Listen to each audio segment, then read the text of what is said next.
एवं जीव चैतन्यधमे हे क्षर पुरुष जाणावे आता रूप करो बळवे अक्षरासी. भगवान सिद्धेश्वराचे आश्रम कृपेनं श्री रुक्मिणी पांडुरंगाच्या चरणाजवळ बसून श्री सद्गुरु ज्ञानेश्वर महाराज, श्री जगद्गुरु तुकाराम महाराज, श्री संत एकनाथ महाराज यांच्या चरण सानिध्यामध्ये आपण सर्वजण मिळून महान ग्रंथराज ज्ञानेश्वरीच्या 15व्या अध्यायाच्या 501 ओवीचा आपण विचार करतो. विषय आहे क्षर आणि अक्षर. ही जीवाला क्षर पुरुष म्हटलेला आहे. अर्थात या ओळीपासून ही 501 ओळी आहे. इथून 24 ओळीपर्यंत अक्षर पुरुषाची उपाधी सांगतात. आतापर्यंत क्षर म्हणजे जीव, या जीवाची उपाधी सांगितली. आता अक्षर पुरुष कोण आहे, त्याची काय उपाधी आहे ते या ओळीपासून सांगतात. भगवान श्रीकृष्ण परमात्मा अर्जुनाला सांगतात, अर्जुन दुसरा जो आहे तो अक्षर पुरुष आहे. तो यथार्थ ज्ञान आणि विपरीत ज्ञान याच्या मध्यभागी आहे. यथार्थ ज्ञानही नाही आणि विपरीतही नाही असे याच्या मध्यभागी तो आहे. अक्षर पुरुषाचं वर्णन करता आहे. याप्रमाणे जीव चैतन्य हे क्षर पुरुष आहे. सर्व वर्णनाचं सार या ओळीमध्ये सांगता आहे. सर्व जीव चैतन्याला क्षर पुरुष म्हणतात आणि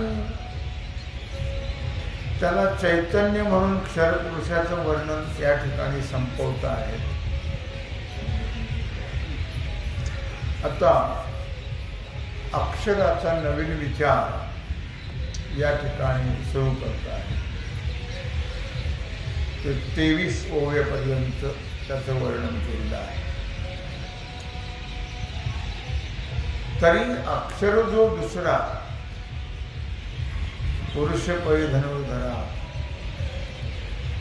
तो मध्यस्थुगा गिरीवरा मेरू जैसा. भगवान श्रीकृष्ण अर्जुनाला सांगतात, अर्जुन तो मेरू पर्वत जसा पृथ्वीच्या मध्यभागी आहे,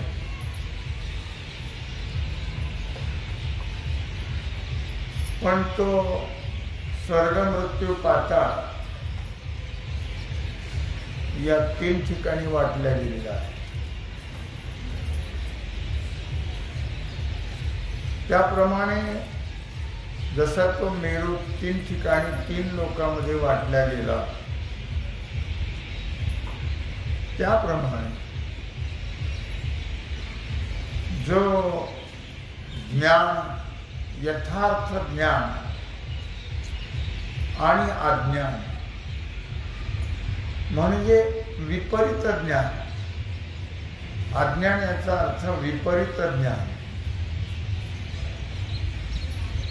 जीव विशेष करून विपरीत ज्ञानामध्ये जास्त रमल्या गेला जातो. अज्ञानामध्ये म्हणजे विपरीत ज्ञानामध्ये जगाच्या उलट आहे सगळं, जग उलट आहे. चालविती व्यवहार सत्य आहे का? विपरीत ज्ञान आहे. जग हे सत्य नाही, प्रपंच हे सत्य नाही, पण त्याला सत्य म्हणून चालतात. त्याचा परिणाम फार भोगावा लागतो. पण सत्य नाही आणि सत्य म्हणून चालल्यामुळे नसलेलं घोंगडं गळ्यात आलं. खरं तर जीवन देखे मरण,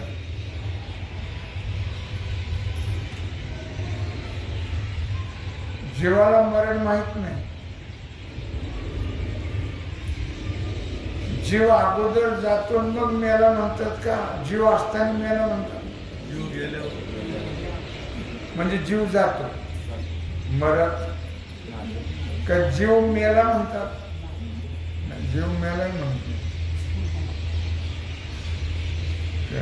जीव असताना मेलाही म्हणत नाही येत लक्षात. जीव गेल्यानंतर मेला म्हणतात. म्हणजे जीवन देखे मरण. जीवाला तसं माहित नाही म्हणून का? तर त्याचं मूळ स्वरूप आहे परमात्मा आणि परमात्म्याच्या ठिकाणी उत्पत्ती नाश नाही आणि तो त्याचा अंश असल्यामुळे त्याला वाटत नाही. तो भाग दुर्दैवाचा आहे. जीवाला मी परमात्म्याचा अंश आहे हे वाटत नाही, हे दुर्दैव आहे. हे जर त्याला वाटलं, पटलं, कळलं की सगळं संपलं. मग काहीच नाही. त्यात दुःख नाही, जन्म नाही, मरण नाही, पाप नाही, पुण्य नाही, काहीच नाही. हे केवळ या मिथ्याला सत्य समजल्यामुळे नसताना त्याला भोगावं लागतं. म्हणून विपरीत ज्ञान असं म्हटलेलं आहे. अर्थात मग तो जीव जो आहे तो ज्ञानाचाही संबंध करत नाही, विपरीत ज्ञानाचाही संबंध ठेवत नाही. आहे त्याच्यातच, पण तो दोन्हीच्या मध्यभागी आहे. जसं मेरू पर्वताचं उदाहरण दिलं की मेरू पर्वत हा अनेक पर्वतांच्या मध्यभागी आहे. त्याला या ठिकाणी हे दुसराच म्हटलेला आहे. मेरू पर्वत हा 3 कारणांनी प्रसिद्ध आहे. त्यातलं पहिलं कारण आहे स्थिरता. तो अजिबात चल नाही, अचल आहे, स्थिर आहे. दुसरं कारण आहे सर्वांच्या मध्यभागी आहे. आणि तिसरं कारण आहे तो सोन्याचा पर्वत आहे. मेरू हा कशाचा आहे? सोन्याचा पर्वत आहे. तो काय गोरक्षनाथ डोंगरासारखा नाही. फार मोठा आहे तो, तिन्ही लोकाच्या मध्ये आहे. स्वर्ग मृत्यू पाताळ मोठा पर्वत आहे आणि तो सोन्याचा आहे. पहिली गोष्ट एक स्थिर आहे, दुसरी गोष्ट तो मध्य आहे आणि तिसरी गोष्ट तो सोन्याचा पर्वत आहे. तो कुणाला माहित नाही कुठं आहे, काय आहे, कसा आहे, हे फक्त पुराणामध्ये वर्णन केलेलं आहे. पण आहे तो, जरी कोणी पाहिला नाही तरी आहे. जसं परीस कोणी पाहिला नाही पण परीस आहे, पुराणामध्ये त्याचं वर्णन आहे. चिंतामणी आहे, त्याचंही वर्णन आहे. कल्पतरू आहे, कल्पतरूचे तर बगीचेच्या बगीचेच आहे. जसे केशरचे बगीचे आहेत ना, केशर म्हणजे केशर नाही, केशर आंबा, त्याचे जसे बगीचे आहेत. तुम्ही जर इकडं हुबळी वगैरे या बाजूला गेलात ना तर इतके मोठमोठे बगीचे आहेत केशर आंब्याचे, फार मोठे. आपल्या महाराष्ट्रात काहीच नाही त्या मला. तसे कल्पतरूचे बगीचे आहेत, पण ते इथं नाही. ते कुठे आहे? स्वर्गामध्ये आहे. चिंतामणीच्या सडका आहेत. आमच्या सडकेवर खडी मिळाला, तिथं चिंतामणीच्या सडका आहेत. कल्पतरूचे बगीचे आहेत. अमृताची कोठार आहे. आम्हाला आता पाण्याची पंचायत आहे. अमृताची कोठार आहे. माऊली ज्ञानराजांनी 5व्या अध्यायात दृष्टांत दिला आहे. 190 ओवी, मला वाटतं नाही 19 ओवी आहे. तरी गेलियाची सेन करी, न पवता चाड न धरी, मेरू जैसा पंडुसुता, जो सुनिश्चळू अंतरी मेरू जैसा, असं म्हटलेलं आहे. सुनिश्चळू अंतरी 5व्या अध्यायातली 19वी ओवी आहे. तरी गेली याची से न करी, जे होऊन गेलं पुन्हा तो विचारच नाही. आमचं मागचंच घोटायचं, मागचंच घोकायचं, मागचंच घोकायचं. मानवी प्राण्यासारखा मूर्ख प्राणी नाही, लक्षात ठेवा. मानवी प्राण्यासारखा मूर्ख प्राणी नाही. पशु पक्षी खूप चांगले, ते मानवी प्राण्या इतके खालच्या दर्जाचे नाही. मानवी प्राणी देवाचं भजन करत नाही, भूत आणि भविष्याचं चिंतन करत राहत. मानवी प्राणी जो आहे तो होऊन गेलेल्या गोष्टी त्याचा नाव घेऊन विचार सुद्धा करू नये. त्यात भजनात किती अडथळा होतो. सारखं देवाचं नामस्मरण करा, सारखं. पण नाही, ते भूतकाळाचा विचार करेल, भविष्य काळाचा विचार करेल, वर्तमानाचा विचार तो करत नाही. गेलियाची सेन करी. माऊली वर्णन करता आहेत जे होऊन गेलं त्या गोष्टीचा जो जे आठवण सुद्धा करत नाही, जे भूतकाळात जमा झालेलं आहे. गेली याची सेन करी. होऊन गेलेल्या ज्या गोष्टी आहेत त्याचं आठवण सुद्धा करायची नाही. फालतू वेळ घालवायचा, आयुष्य व्यर्थ घालवायचं नाही. भूतकाळाचा विचार कर. न पवता चाड न धरी. आणि जे काही गोष्टी मिळाल्या नाहीत तर त्याची इच्छा नाही करायची. चाड न धरी. जे मिळवण्याकरता आपण प्रयत्न करतो ते मिळालं नाही तर देवाला शिव्या द्यायच्या नाही, देवाला नवस करायचा नाही. मिळण्याकरता देवाची भक्ती करायची नाही. कारण जे मिळतं ते देव देत नाही. जैसे ज्याचे कर्म तैसे फल देतो रे ईश्वर. केले कर्म झाले त्याची भोगा आले. जे कर्म केले आपण त्याचंच फळ देव देतो. जे पेरलं असेल ते उगवतं. कळलं का? म्हणून न पवता चाड न धरी. जर काही माणसं मिळण्याकरता देवाची सेवा करतात, देव देत नाही. देवाची सेवा देवाकरता करा, मिळवण्याकरता अजिबात नाही करायची. तो देतच नाही, पदर काहीच मोड करत नाही तो.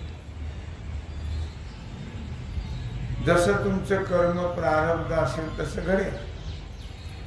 त्याच्यावर भार घालायचा नाही देवावर. देवा असं कर, तसं देवा कर, तसं कर. काही रोज देवापुढे सगळं प्रपंच घेऊन येतो. कुत्र्या मांजरा सुद्धा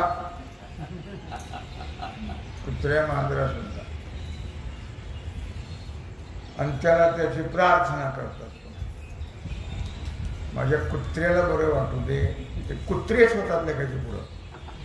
आणि युद्धाचार्याचं ऐका तुम्ही, जे कुत्रे पाळतात ना वृंदावन, आणि युद्धाचारी म्हणा तुम्ही, लगेच तुमच्या मोबाईलवर लागेल. ते नेहमी सांगतात जे कुत्रे पाळतात ते कुत्रेच होतात, जे मांजर पाळतात ते मी त्यांचं ऐकणं सांगतो तुम्हाला. जे मांजर पाळतात ते मांजरच होतात. कारण वासना त्यात राहते.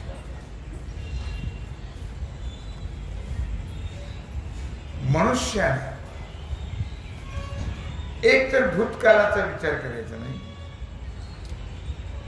आणि आपली इच्छा पूर्ण होण्याकरता देवावर भार घालायचा नाही, अजिबात नाही.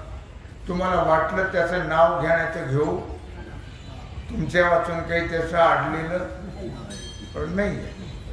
मी जर देवाचं भले केलं त्याचं कसं होईल, तुझ्या वाचून काय राहत. तू काही त्याचं नाव घेऊ, तुझ्या वाचून काही त्याचं आडलेलं नाही. लक्षात तशी घमेंडे बाळगायचं काही कारण नाही. तेव्हा तरी देवाचं नाव घ्यायचं आणि त्याच्यावर मला ओझ घालायचं आणि पुन्हा घमेंड बाळगायचं. माझ्यासारखा भक्त नाही तुझ्या तोंडात देवाचं नाव येतं काही. खटपट करता गेला सारा वेळ, राम राम म्हणता बसली दात खेळ. सगळ्या दुनियाचं चिंतन करत राहील. करू नका का होऊन गेल्या गोष्टी.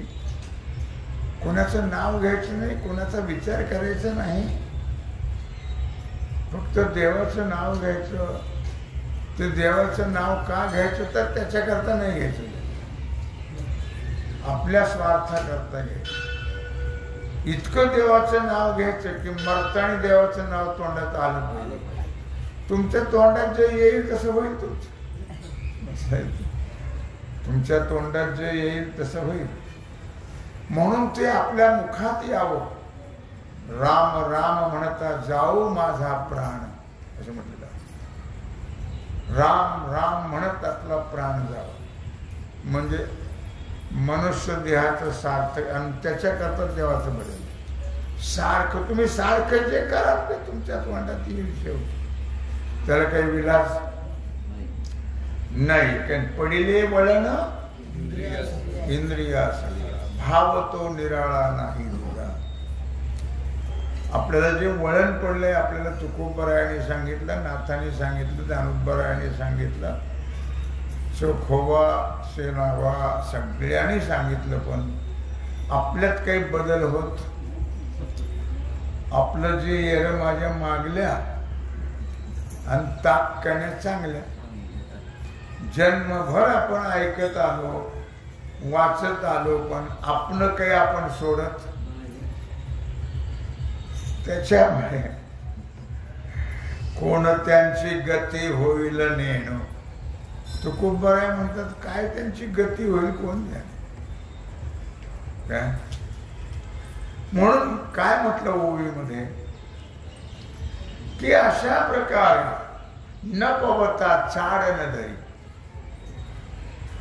जर आपली इच्छेप्रमाणे काही मिळालं नाही तर पुन्हा ते इच्छा करायचीच नाही, त्याच्याकरता पुन्हा प्रयत्न करायचे नाही. आपल्या प्रारब्धात नाही आहे ते. देव देत नसतो हे मनातलं तुमची कल्पना फोडून टाका. 16 सोमवार करायचे ते करा, आपण देवा करता करा. प्रपंचाकरता काहीच करू नका. प्रपंचाकरता काय करू, देवा करता केलं तर प्रपंच सुखी होईल.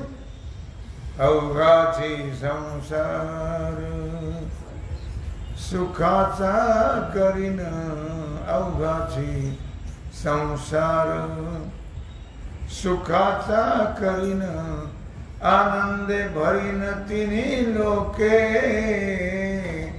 जाईन गे माये तया पंढरपुरा, भेटेन माहेरा पुलिया. काय अवघाती संसार सुखाचा करी, आनंदे भरीन तिन्ही लोके, जाईन गे माये तया पंढरपुरा. मुद्दा काय चाललेला आहे आपला की मनुष्याने प्रयत्न करत राहा, पण इच्छा करू नका. स्वभाव आहे प्रयत्न करण्याचा. नाही म्हटलं तरी प्रयत्न करणारच, पण ज्याच्या करता प्रयत्न केला पाहिजे त्याच्या करता करत.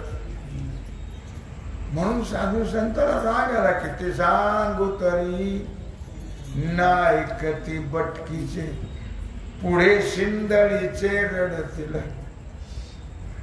तू खूप बरं आहे म्हटलं, काय कर. ते सांगितलं तरी लोकांवर परिणाम होतच नाही.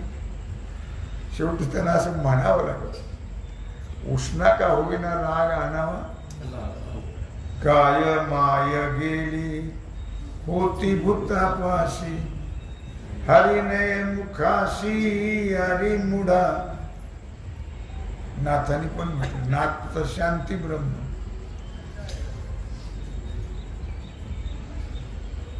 पण ते सुद्धा म्हटले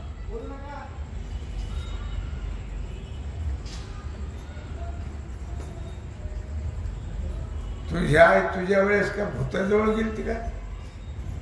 भूताला नाही देवाचं नाव आठवत. तो तसंच वाटतं, त्याचीच आवडा दिसतो. असं कोण म्हणतो?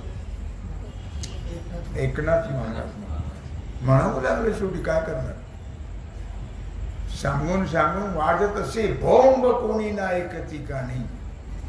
हरी हरी न म्हणती तया थोर झाली हनी, उठा उठा जागा पाठी भयाली, पंढरी वाचून तुझा ठाव नाही. न पवता चाड न धरी. जर मिळालं नाही तर ते घोकीत राहू नका. भूतकाळाचा विचार करू नका. स्वैर्य धैर्याचे नाव घेऊ नका. देवाचं नाव घ्या. कुणाचा विचार, त्याचं नाव सुद्धा घेऊन ये पाप्यांचं. का देवाचं भजन करणारे आहेत ते? नाही. मग देवाचं भजन करणारे नाही ते कोण?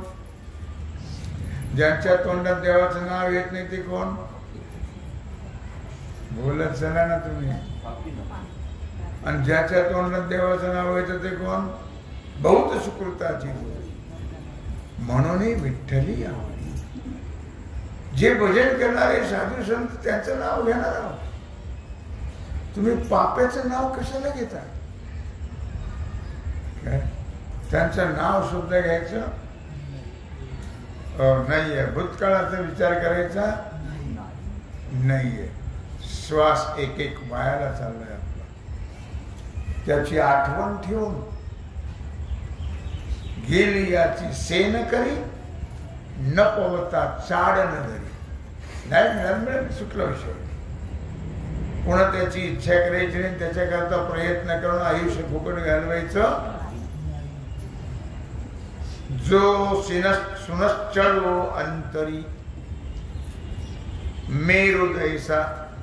मेरू करता उदाहरण आहे. जो इतका निश्चळ आहे, अगदी हालत चालत बोलत नाही आहे, मेरू पर्वत. म्हणजे कुठल्याही गोष्टीचा विचार तो करत नाही. ना भूतकाळाचा ना भविष्य काळाचा विचार करत असेल तर फक्त भगवत चिंतन, दुसरा विचार नाही आहे. म्हणून त्याला मेरूचा उदाहरण दृष्टांत दिला. अर्थात त्याला स्थैर्य आणि मध्यभाग. काय स्थैर्य जे आहे ते फार महत्वाचं आहे, लक्षात ठेवा. स्थैर्याचा अर्थ स्थिरता आणि मध्यभाग. 12व्या अध्यायामध्ये त्याला दृष्टांत दिलेला आहे. ओवी नंबर आहे 203. दक्षिण उत्तर मारुता मेरुदैसा पंडुसुता तैसा सुख दुःख प्राप्ता मध्यस्थ जो. मेरुदैसा पंडुसुता, दक्षिण उत्तर मारुता. अर्जुना, दक्षिणेकडून येणारा वारा आणि उत्तरेकडून येणारा वारा, याला मध्ये जसा मेरू पर्वत आहे. अच्छा, तसा जो अशा प्रकारे सुख दुःखाला अचल आहे. सुख दुःखामध्ये सुख झालं तरी नाचत नाही आणि दुःख झालं तरी रडत बसत नाही. अचल आहे, मेरू पर्वतासारखा. अर्थात 18व्या अध्यायात सुद्धा या मेरू पर्वताचं उदाहरण दिलेलं आहे. 18व्या अध्यायात 875 ओवीतून.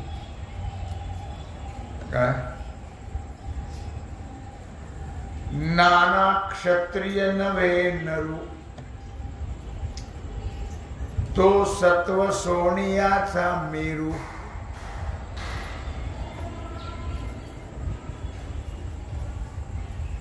असा हा सत्व सोनियाचा मेरू, नाना क्षत्रिय नव्हे नरू. भगवान सांगतात अर्जुन, एक महत्वाचा भाग लक्षात ठेव. हा जो पुरुष आहे तो मेरू पर्वतासारखा आहे. नाना क्षत्रिय नव्हे नरू, तो सत्व सोनियाचा मेरू. नाना म्हणजे अथवा, नाना म्हणजे अथवा. नराला क्षत्रियत्व नाही आहे. क्षत्रियत्व नव्हे नरू, सत्व सोनियाचा तो मेरू, तो सत्वरूपी सोन्याचा मेरू पर्वत आहे. पुराणामधून मेरू पर्वताचं खूप वर्णन केलेलं आहे. पुराणामध्ये पृथ्वीचे वर्णन केले. सप्तद्वीपवती 7 द्वीप आहे, भाग आहेत पृथ्वी. त्यापैकी आपण एका द्वीपामध्ये आहोत. त्या द्वीपाचं नाव आहे जम्बूद्वीप. जम्बूद्वीप. या जम्बूद्वीपामध्ये आपण आहोत. 7 द्वीपवती पृथ्वी आहे. आणि त्या जम्बूद्वीपाच्या मध्यभागी मेरू पर्वत आहे. तो आहे सोन्याचा. त्याच्यावरती देव वास्तव्य करतात त्या मेरू पर्वतावर. अर्थात पंढरपूरच्या द्वीपामध्ये आहे. जम्बो या द्वीपा माझी एक पंढरपूर गाव गा, असं म्हटलेलं आहे अभंगामध्ये. पंढरपूर ज्या द्वीपात आहे त्याचं नाव आहे जम्बूद्वीप. आणि तो स्थिर आहे म्हणून मध्यस्थ म्हटले त्याला. तसा सुखदुःखाला सगळ्या गोष्टीला जो मध्यस्थ आहे, स्थिर आहे, अचल आहे, त्याला म्हणतात अक्षर पुरुष. कारण मध्यस्थ जो आहे तो स्थिर असावा लागतो. आणि जो स्थिर आहे त्यालाच मध्यस्थ म्हणून पकडायचं असतं. कोणाच्याही मागे लागायचं नाही. तसा हा अक्षर पुरुष मध्यस्थ आहे आणि स्थिर आहे.